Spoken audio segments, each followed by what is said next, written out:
6 नवंबर 2020। मैं आज क्यों कह रहा हूं अर्नब की गिरफ्तारी के बाद क्यों नहीं कहा। आत्महत्या के लिए उकसाने का मामला संगीन है, लेकिन सिर्फ नाम भर आ जाना काफी नहीं होता है। नाम आया है तो उसकी जांच होनी चाहिए और तय प्रक्रिया के अनुसार होनी चाहिए।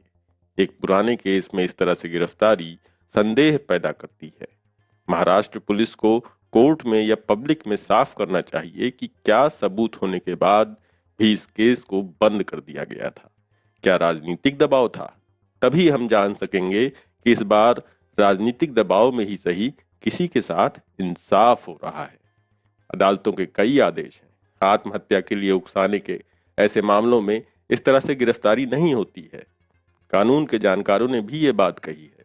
इसलिए महाराष्ट्र पुलिस पर संदेह के कई ठोस कारण बनते हैं, जिस कारण से पुलिस की कार्रवाई को महज न्याय दिलाने की कार्रवाई नहीं मानी जा सकती।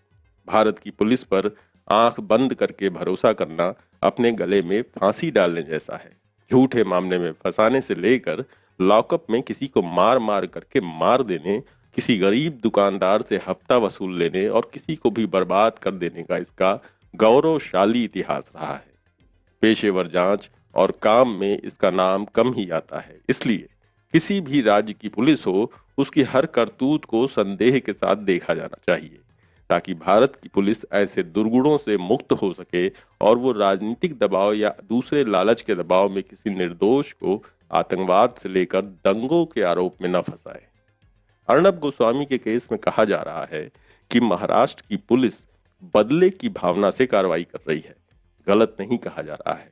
क्या दिल्ली पुलिस और यूपी की पुलिस बदले की भावना से कार्रवाई नहीं करती है? अर्नब गोस्वामी ने कभी अपने जीवन में हमारी तरह ऐसी पोजीशन नहीं ली है। मुझे कुछ होगा तो अर्नब गोस्वामी एक लाइन नहीं बोलेंगे।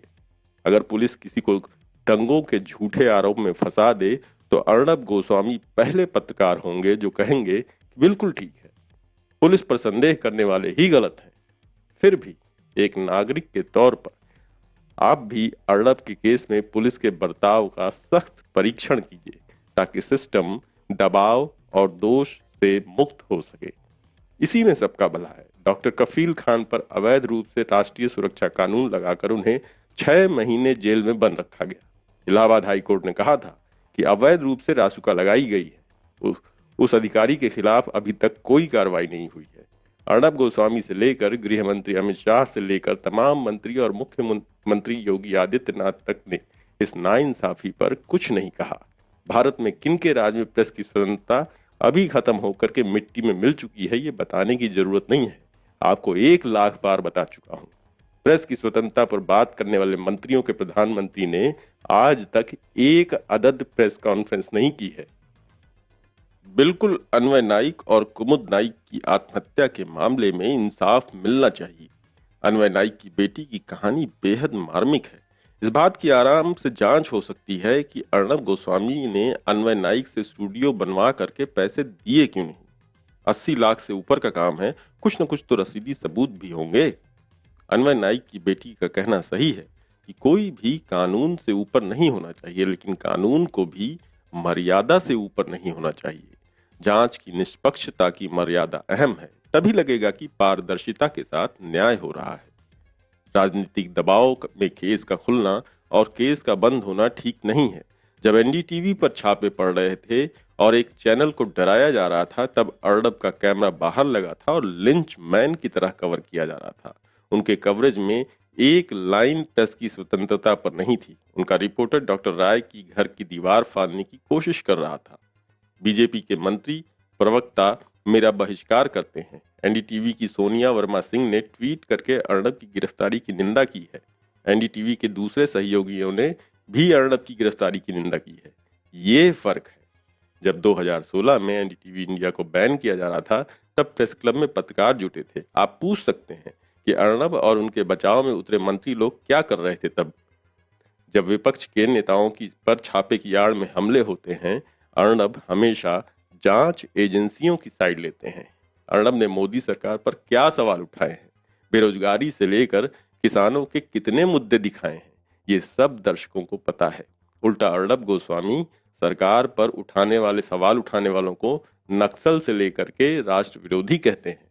भीड़ को उकसाते हैं, झूठी और अनगल बातें करते हैं, वो कहीं से पत्रकार नहीं है। उनका बचाव पत्रकारिता के संदर्भ में करना उनकी तमाम हिंसक और भ्रष्ट हरकतों को सही ठहराना हो जाएगा। अर्नब की पत्रकारिता रेडियो रवांडा का उदाहरण है, जिसके उद्घोषक ने भीड़ को उकसा दिया था और जिसमें लाखों लोग मारे गए थे। अर्नब ने भीड़ की हिंसा में मारे गए लोगों का पक्ष कभी नहीं लिया। फिर पिछले 4 महीनों में अपने न्यूज चैनल में वो जो कर रहे हैं उस पर अदालतों की कई टिप्पणियां आ चुकी हैं। तब किसी मंत्री ने क्यों नहीं कहा कि कोर्ट अभिव्यक्ति की स्वतंत्रता पर हमला कर रहा है, जबकि मोदी राज में अभिव्यक्ति की स्वतंत्रता की सीमाओं को जितनी बार उभारा गया है उतना किसी भी सरकार के कार्यकाल में नहीं हुआ। हर बात में अभिव्यक्ति की स्वतंत्रता की सीमा बताई और दिखाई जाती है। न्यूज ब्रॉडकास्टर एसोसिएशन ने भी निंदा की है, जबकि अर्नब इसके सदस्य तक नहीं है। अर्नब ने हमेशा इस संस्था का मजाक उड़ाया है। क्या न्यूज ब्रॉडकास्टर एसोसिएशन किसी ऐसे छोटे चैनल के पत्रकार की गिरफ्तारी पर बोलेगा जो उसका मेंबर नहीं है? जाहिर है कि केंद्र सरकार अर्नब के साथ खड़ी है। अर्नब केंद्र सरकार का हिस्सा हो चुके हैं। अर्नब पत्रकार नहीं है और इसे लेकर किसी तरह का संदेह नहीं होना चाहिए। पत्रकारिता के हर पैमाने को उन्होंने ध्वस्त किया है। जिस तरह से वो पुलिस कमिश्नर को ललकार रहे थे वो पत्रकारिता नहीं थी। मैंने कल इस मामले पर कुछ नहीं कहा क्योंकि प्राइम टाइम के अलावा कई काम करने पड़ते हैं। मैं लंबा कहता हूं इसलिए टाइम चाहिए होता है। जब गिरफ्तारी की खबर आई तो मैं व्हाट्सएप पर था, फिर तुरंत कपड़े धोने चला गया। नील डालने के बाद भी बनियान में सफेदी नहीं आ रही थी। उससे जूझ रहा था, तभी किसी का फोन आया कि चैनल खोलिए, अर्नब गिरफ्तार हुए हैं। मैंने कहा कि उन्हीं जैसे कोई कारण तो मेरे घर में न्यूज चैनल खुलता ही नहीं है। खैर, जब बनियान धोने के बाद पंखे की सफाई के लिए ड्राइंग रूम में आया तो चैनल खोल दिया। पंखों पर जमी धूल आंखों में गिर रही थी और मीडिया पर जमी धूल चैनल पर दिखने लगी। वैसे कुछ दिन पहले फेसबुक पर रिपब्लिक चैनल के मामले में एडिटर गिल्ड की प्रतिक्रिया पोस्ट की थी कि किसी एक पर आरोप है तो आप पूरे गांव पर मुकदमा नहीं कर सकते। लेकिन मैं अर्नब का घर देखकर हैरान रह गया।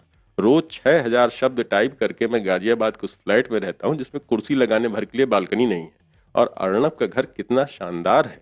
मैं ईर्ष्या से नहीं कह रहा हूँ, मुझे किसी का भी घर अच्छा लगता है। एक रोज किसी अमीर प्रशंसक ने घर आने की जिद कर दी और आते ही बच्चों के सामने कह दिया कि बस यही घर है आपका। हम तो सोचे कि आलीशान फ्लैट होगा। एक मोहतरमा तो रोने लगी कि मेरा घर ले लीजिए। कोरोना के कारण जब घर से एंकरिंग करने लगा तो लोग मेरे घर में झांकने लगे। उन्हें लगा कि रवीश कुमार शाहरुख खान है। जल्दी ही उन्हें मेरे घर की दीवारों से निराशा हो गई। मैं ठीक ठाक कमाता हूँ और किसी चीज की कमी नहीं है। मुझे अपना घर बहुत अच्छा लगता है। मेरी 13 साल पुरानी कार को देखकर कई बार लोगों को लगा कि किसे बुला लिया अपनी महफिल में। वैसे ईश्वर ने सब कुछ दिया है, लोगों ने इतना प्यार दे दिया कि 100 फ्लैट कम पड़ जाए उसको रखने के लिए।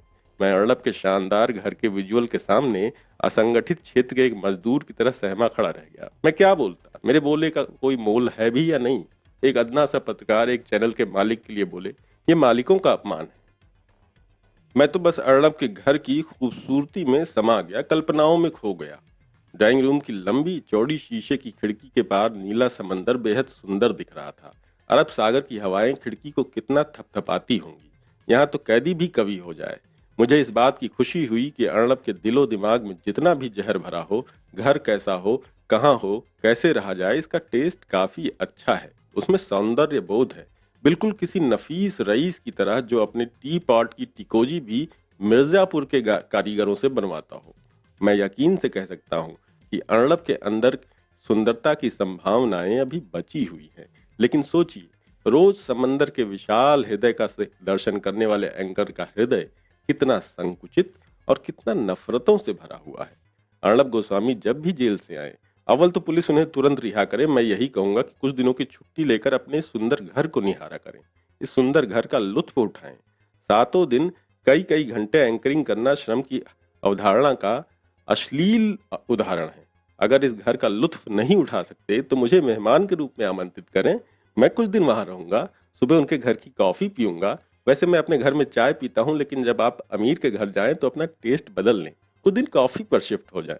और हाँ, एक चीज और करना चाहता हूँ, उनकी बालकनी में बैठकर अरब सागर से आती हवाओं को सलाम भेजना चाहता हूँ और बॉर्डर फिल्म का गाना फुल वॉल्यूम में सुनना चाहता हूँ। ऐ जाते हुए लम्हों, जरा ठहरो, मैं भी चलता हूँ। जरा उनसे मिलता हूँ, जो एक बात दिल में है उनसे कहूँ, तो चलूं तो चलूं।